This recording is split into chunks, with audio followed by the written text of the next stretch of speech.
حالات ہیں، پریشانیاں ہیں، گھریلو مسئلے ہیں، کاروبار کی پریشانیاں ہیں، رشتہ داری کے مسائل ہیں، بے شمار مسائل کے اندر انسان گھرا ہوا ہے۔ ان سارے مسائل کا حل کیا ہے؟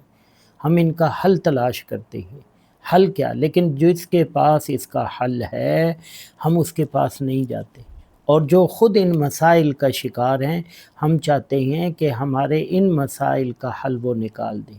تو میرے بھائیوں، اللہ کرتے ہیں، اللہ کے علاوہ ان مسائل کے حل کرنے والی ذات کوئی نہیں ہے۔ پتھروں کے اندر لگی ہوئی گریں جنہیں اللہ کے سوا کوئی نہیں کھول سکتا، کرتے اللہ ہیں، لیکن کرتے ہیں اپنے حبیب صلی اللہ علیہ وسلم کی زندگی پر، اپنے محبوب صلی اللہ علیہ وسلم کے طریقوں پر۔ آپ دیکھیں، صحابی رسول ہیں حضرت معوذ ابن افرا رضی اللہ تعالی عنہ۔ افرا ایک عورت کا نام ہے، نیک خاتون تھی، اور یہ وہ خاتون ہے کہ جن کے 7 بیٹے ہیں، اور ساتوں کے ساتوں جنگ بدر کے اندر شریک ہوئے ہیں۔ 7 بیٹے جس عورت کے ایک جنگ کے اندر شریک ہوئے ہوں۔ اور بدری صحابی، جو لوگ صحابہ بدر میں شریک ہوئے، بدری صحابی باقی صحابیوں میں ایسے تھے جیسے ستاروں میں چاند، ممتاز حیثیت کے مالک ہیں، اور 7 بھائی جنگ کے اندر شریک ہیں۔ اور ایسا نہیں تھا کہ والدہ کو پتہ نہیں چلا، اور نہ صرف یہ کہ والدہ کو پتہ تھا، بلکہ ان کو بھیجنے والی بھی والدہ ہی تھی، جس نے آپ اس عورت کو دیکھیں، اس صحابیہ کا جذبہ دیکھیں، اس کے ایمان کی کیفیت دیکھیں۔ یار، یہی تو وجہ ہے کہ آج تک آسمان ترس رہا ہے ایسے نظارے دیکھنے کے لیے، جو نظارے اس نے صحابہ کے دیکھے ہیں، صحابہ کے دور میں دیکھے ہیں، اور جو نظارے اس نے بدر کے اندر دیکھے ہیں۔ لیکن یہ ترستا ہی رہے گا، اسے وہ نظارے قیامت تک دوبارہ نظر نہیں آئیں گے۔ بھیجنے والی خود ہیں، اور یہ بھی نہیں کیا کہ بھئی تم 7 و 6 چلے جاؤ، ایک تو میرے پاس رہ جاؤ، ایک تو میرے پاس رہ جاؤ، نہیں، 7 کو بھیجا ہے، اور جذبے کے ساتھ بھیجا ہے۔ اب حضرت معوذ رضی اللہ تعالی عنہ لڑائی کر رہے ہیں، ایک تلوار لگی ان کے کاندھے پہ، یہاں سے کاندھا کٹ گیا۔ اب بازو کا کاندھا کٹا ہے، لیکن بازو ساتھ لٹکا ہوا ہے، نیچے چمڑی۔ اب دیکھیں کہ ایک شخص اس کا ہاتھ ہی کٹ گیا ہے، پورا بازو کٹ گیا ہے۔ اب تو جواز پیدا ہو گیا ہے، اب کیا ضرورت ہے؟ ہم جو بہانے تلاش کرتے ہیں کہ جناب میرا یہ مسئلہ ہے، میرا یہ مسئلہ ہے، میرا یہ مسئلہ ہے۔ اب صحابی رسول کو دیکھیں کہ کس جواز کی کمی ہے اس کے پاس، لیکن بھائی وہاں جواز نہیں، وہاں تو جذبہ ہے، وہاں تو شوق شہادت ہے، وہاں تو سرکار دو عالم صلی اللہ علیہ وسلم کی اطاعت اور فرما برداری ہے۔ یہی تو وہ چیز ہے جس چیز نے ان کو آگے کیا ہے۔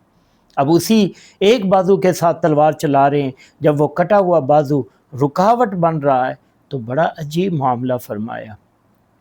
اپنے پاؤں کے نیچے اپنا بازو رکھا اس طرح، اور زور سے ایسے کھینچا کہ وہ چمڑا جو بچا ہوا تھا وہ بھی کٹ گیا۔ اور ایک ساتھی سے فرمایا کہ بھائی یہاں پٹی باندھ دو تاکہ خون جو ہے وہ رک جائے، اور اپنا بازو اٹھا کے دوسری جگہ رکھ دیا۔ اندازہ لگائیں جذبے کا کہ کسی شخص کو ایسے جانثار اور وفادار ملے ہیں جیسے حضور صلی اللہ علیہ وسلم کو ملے، اللہ پاک نے عطا فرمائی ہے۔ اب سارا دن جہاد میں شریک رہے، اللہ پاک نے فتح عطا فرمائی، بدر کے اندر 70 شہید ہوئے ہیں، اور 70 کافر جو ہے وہ 70 کافر مارے گئے ہیں، اور 70 قید ہوئے ہیں۔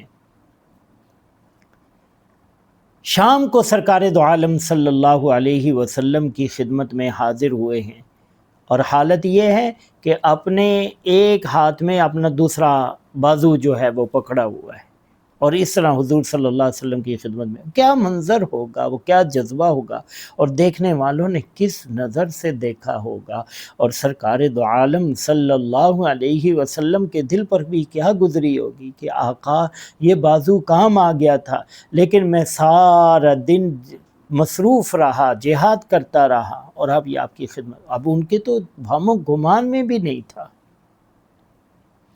نبی کریم صلی اللہ علیہ وسلم نے ان کے ہاتھ سے وہ بازو لے لیا اور اللہ پاک سے دعا کی، دعا کر کے اپنا لعاب دہن بازو پہ اس کٹی ہوئی جگہ پہ لگایا اور وہ بازو دوبارہ وہیں جوڑ دیا تو وہ ایسے ہو گیا جیسے کٹا ہی نہیں تھا، دوبارہ جڑ گیا وہ. اور پھر وہ اسی ہاتھ کو استعمال کرتے رہے، پھر بعد میں کبھی درد تک نہیں ہوا.